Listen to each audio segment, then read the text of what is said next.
Let's talk about transport now, particularly rail transport.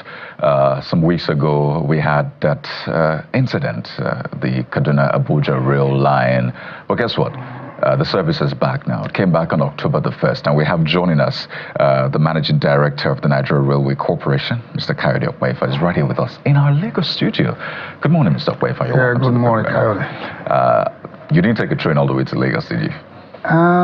Very soon. Very soon. Because I think that will be a major game changer for a lot of people. There are people who cannot afford the airfare. The road travel is a bit, uncomfortable sometimes. Apart from that, it's also safer, and there's a more relaxing, more comfortable. So how long do we have to wait for that to happen? It takes time to do constructions. Very soon, the government will be extending the Ibadan end of the Lagos Canal to Osogbo and off to Abuja. And once we connect Ibadan to Abuja, we will have completed the Lakadi. That is from Lagos to Kano, to Lagos to Abuja, to Kaduna, to Kano, and then to Maradi. Oh, so are we talking 1 year, 2 No, years? definitely not 1 year. 2 years. The Kaduna Kano is going on around 60, 65. The Kano Maradi around 60, 65. We're looking at 2026 and 2027 for the completion of that. Within that period, the Ibadan to Osogbo should kick off any moment from now. We see another 3 years from now. We should be able to go from Lagos, not just Lagos, Tinkan Port.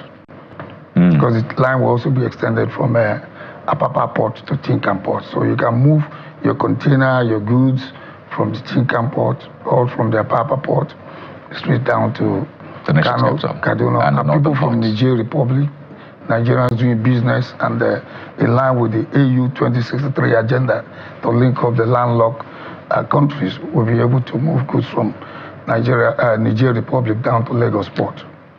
That's great to look forward to, and we hope it's expedited. But there are a lot of people who still complain that they're not able to transport containers, even with the current arrangements, goods and all of that on that rail line. What exactly is there are two issues.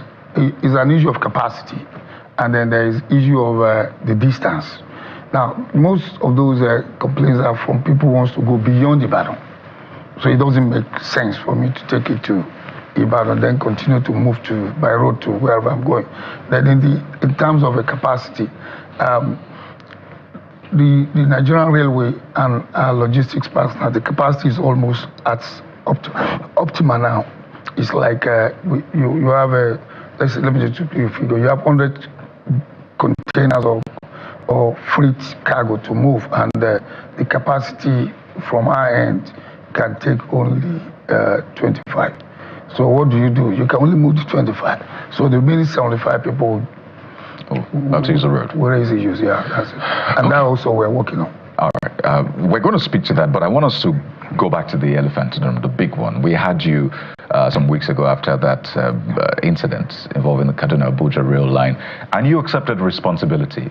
A lot of Nigerians were quite surprised, maybe pleasantly. It's not a thing they hear a lot when a government official comes and says, you know what, I take full responsibility for that. But beyond the full responsibilities, then what will happen next to ensure that it doesn't repeat itself again, particularly the areas that were identified from the NSIB report? Just how well or how sound is that corridor now? Yes, I know you joined them. I know you took a ride to allay people's fears, but speak to us about what was done, what you put into that. Okay, first of all, let me talk on this issue of taking. I don't think I'm the first Nigerian to do that. Many Nigerians have been doing that. And no, it's not a usual thing. And in particular, the current President Bola Ahmed Tinubu, had, in many of his speeches, taking responsibility. When people say they have issues, the economy, he says he takes responsibility for his reforms, and he's assuring Nigerians that those reforms will bring good results, just like we're seeing now. So on the accident, you see, when you are in charge of an organization, you inherit both assets and liabilities, and all the opportunities that people call challenges now becomes to your own use. When that thing happened, it was unexpected, but from the preliminary investigation we have done, it didn't take more than a week before we concluded our preliminary investigation. We discovered that there was human error. Somebody just went on the wrong speed and busted the point. And after busting the point, the people started calling us, when are they going to get back? What they expected was for us to just get them back on the next day, because that corridor is very critical. So the driver exceeded the speed limits? We have what they call the caution order at that point. It's a point where train changes lane. And even though it was set on straight lane, the speed was too much. What was the speed? What is the... I wouldn't go into that. No, so Nigerians will understand. What are you not meant to go beyond? What's the speed limit? No, they call it the caution order. There is a temporary speed restriction order. A certain speed will be mentioned. And every driver gets that instructions on a daily basis, on a weekly basis. This one was a temporary restriction that has been there for a long while. So for whatever reasons, we're all human beings. We make mistakes. We went on that thing and that accident. Then that responsibility now pushes back to me, regardless of what has happened.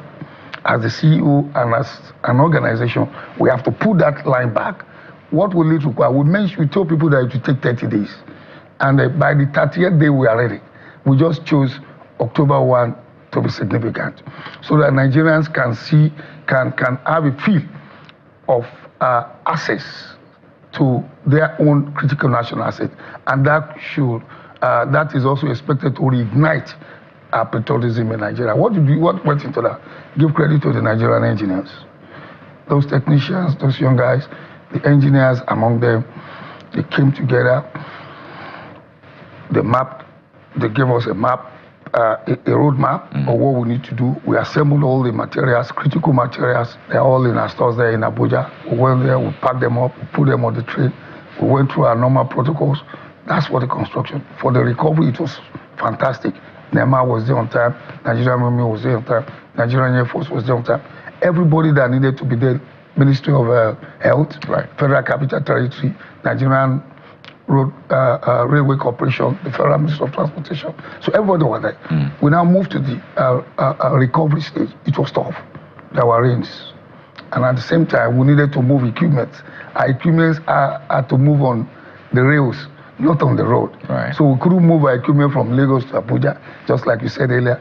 We couldn't move the one in Agbo, from Agbo to Abuja, because you can only get to Ajaokuta, Itape. So we had to rent. Then the issue of funding comes in, the issue of guarantee, the issue of trust. Eventually we got from far away Kano, because that equipment, that locomotive is about 130 tons. So you need a crane of about 200 tons. So we got a Kano. For days, the crane would not arrive. Issues on the road, 3-4 days. The crane came, the road was prepared. There was rain the day before, the place was wet. We have to prepare another access for the crane, give it to those engineers. They know what to do. They got the crane there. But before the crane came, our men used our monkey jacks, that is semi-manual, semi-automated, and they derailed the rail 6 back to stage, remaining 2. Sorry, there remained 6, remaining 4, and the crane was able to do the 4. I mean, and then we have to go on safety check again. Exactly, and to ensure that everything is fine. So let's do a checklist of sorts. Let's do a ticking of a checklist, because the NSIB report mentioned some things. So the automatic crossing point switch mechanism, which the NSIB said was found unserviceable, has that been fixed? I told you I won't discuss the NSIB report. Just to tick. No. So Nigerians know there's no problem with it. So all of those issues have been resolved. So the switch point, which is said to have been manually operated, the personnel that the NSIB said only had that's also initial training. I will plead that we stay away from the NSIB report. But I just want to be sure, because this is about safety. Have they been resolved?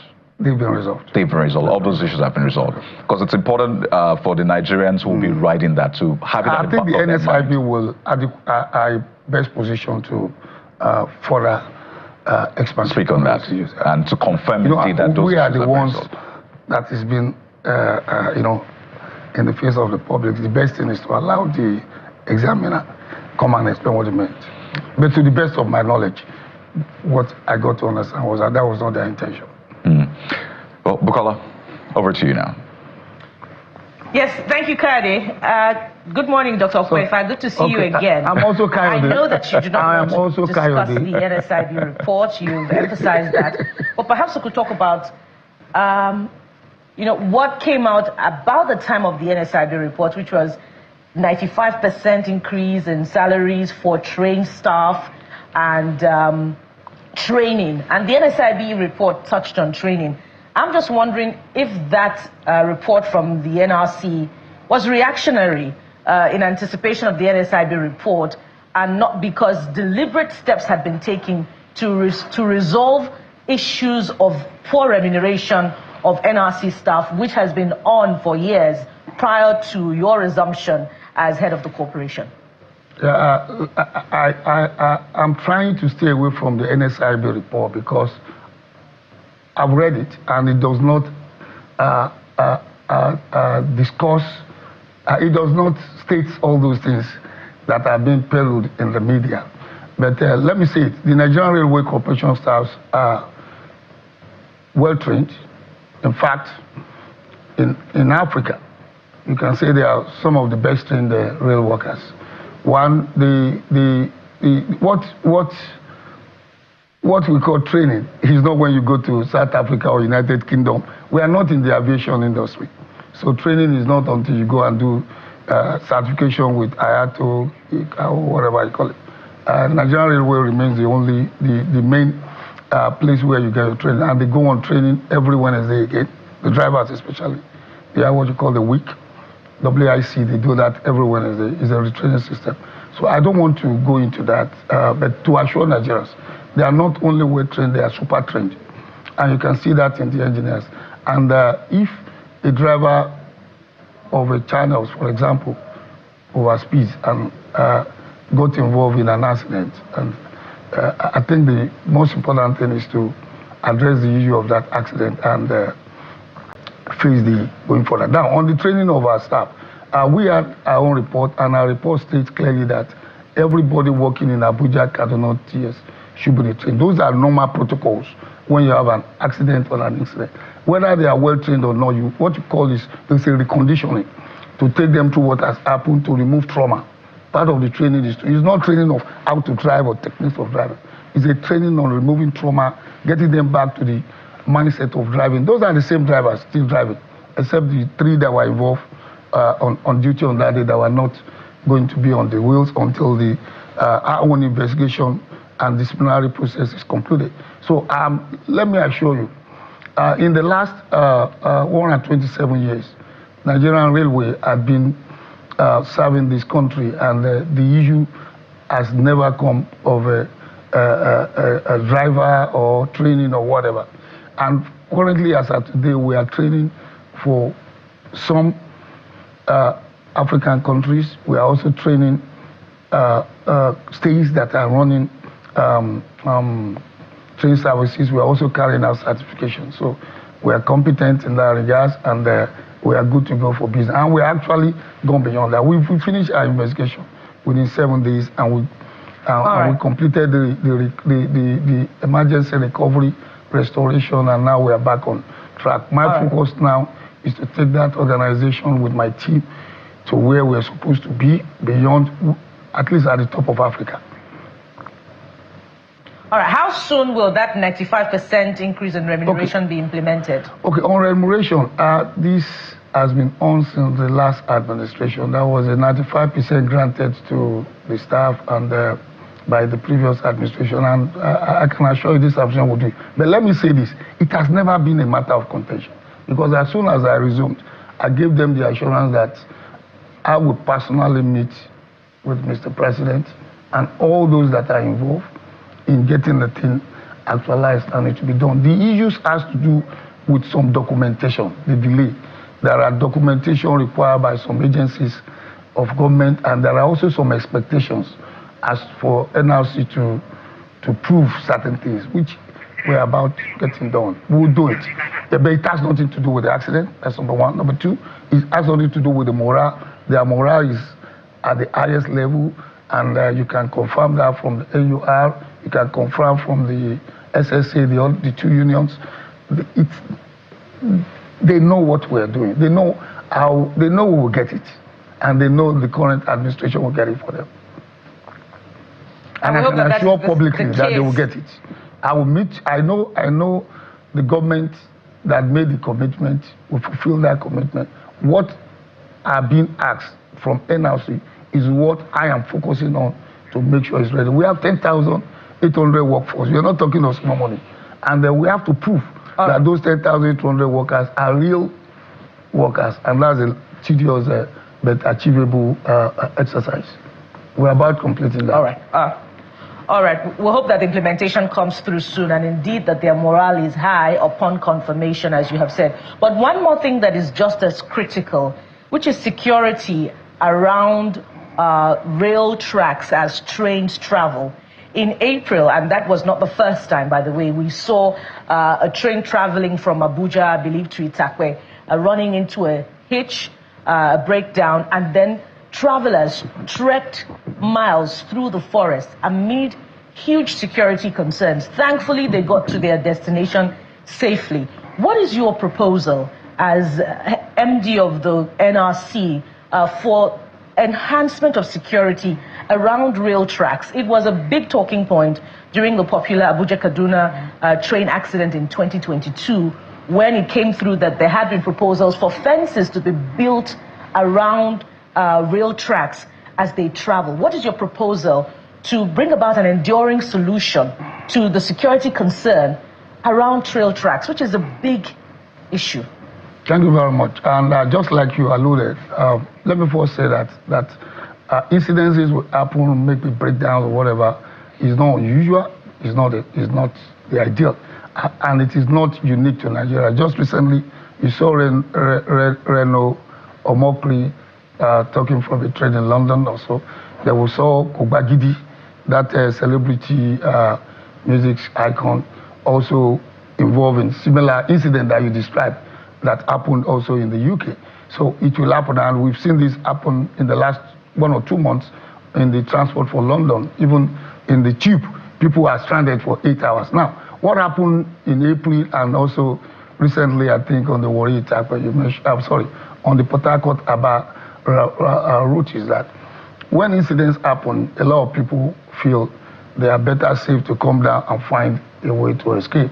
But like you said, like you alluded to, it happened and there was no security breach. That tells you there's something or certain things we are doing that is keeping the security in proper shape. So security is not an issue, because since that incident in 2022 or so, we've not had any security breach. And on the particular one you mentioned, when that thing happened, we evacuated everybody by bus. And it is those who, everybody that waited by bus, it is those who felt they are going somewhere close by, and they trek. The same thing happened on the Imo River. So it's a very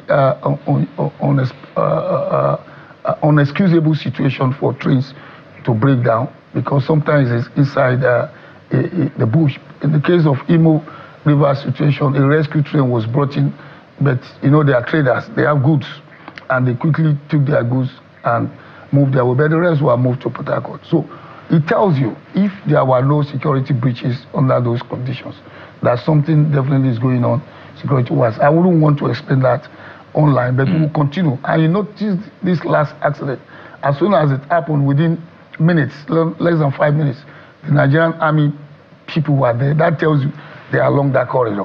The Air Force came over. That means they are watching over that corridor.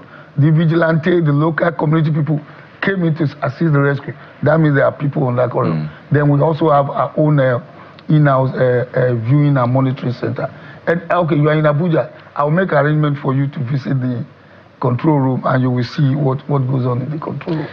Okay, Mr. Okwewa, let's do a final analysis of the infrastructure as it is, and help people understand what exactly is playing out. I saw some posts online about the website was not working at some point. I hope that's been fixed. Our own website? Yes. Some people were trying to access that must be a network. That must be not our website. Okay. Our website is because there are a lot of them who put up posts saying that we can't access your website. They are talking about ticketing. Okay, and isn't that the same thing? Yeah, you can go through the website. Yeah. There are 3 options. Okay, so for those who are not able to access nrc.tps.ng. Yeah, so what's the other option? Okay, sir, you see, they say .tps. Yeah. The NRC site hosts the TPA is the ticketing company. Right. It's a private concern. Right. So if they have loads, you have it with your phone. Sometimes I can call in and it says the person you are calling is unavailable or he's switched off. Why? So that's a network issue. So they can always and it's a defer national, it's a general issue. Okay. However, if you have that concern, you can use web, you can use the app.